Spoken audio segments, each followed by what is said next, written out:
মানুষ যখন নতুন কিছু পায় তখন পুরনোটার প্রতি গুরুত্ব কমিয়ে দেয়। যেমন একটা নতুন বাইক কিনলে পুরনো বাইকটাকে বিক্রি করে দেয়, মানে ছেড়ে দেয়, কিংবা বাড়িতে পড়ে থেকে থেকে ওই বাইকটা অযত্নে অবহেলায় মরচে ধরে যায়। ঠিক তেমনই কিছু সম্পর্ক আছে, একটা সম্পর্কে থাকা সত্ত্বেও নতুন করে আর একটা সম্পর্ক তৈরি করে ফেলে, আর ওই পুরনো মানুষটাকে শুরু করে অবহেলা। গুরুত্ব থাকে না তার প্রতি, সময় দেওয়া কমিয়ে দেয়।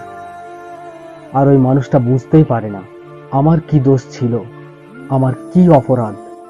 ওই বাইকটার মতোই তার বুকে মরচে ধরতে থাকে, যেটা কষ্টের মরচে।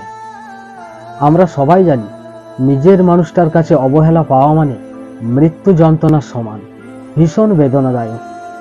দিনের পর দিন অবহেলা পেয়ে কষ্ট পেতে পেতে বাধ্য হয় মানুষটা বদলে যেতে। কেউ নতুন কাউকে পেয়ে বদলে যায়, কেউ অবহেলা পেয়ে কষ্ট পেতে পেতে বদলে যেতে বাধ্য হয়। কিন্তু যে নতুন কাউকে পেয়ে বেঈমানি করলো, তাকেও একদিন সময়ের ব্যবধানে এর থেকে দ্বিগুণ পরিমাণে কষ্ট পেতে হয়।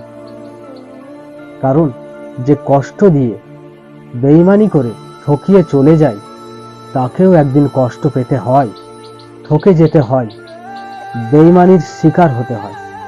এটাই প্রকৃতির বিচার, এইটাই নিয়তির খেলা।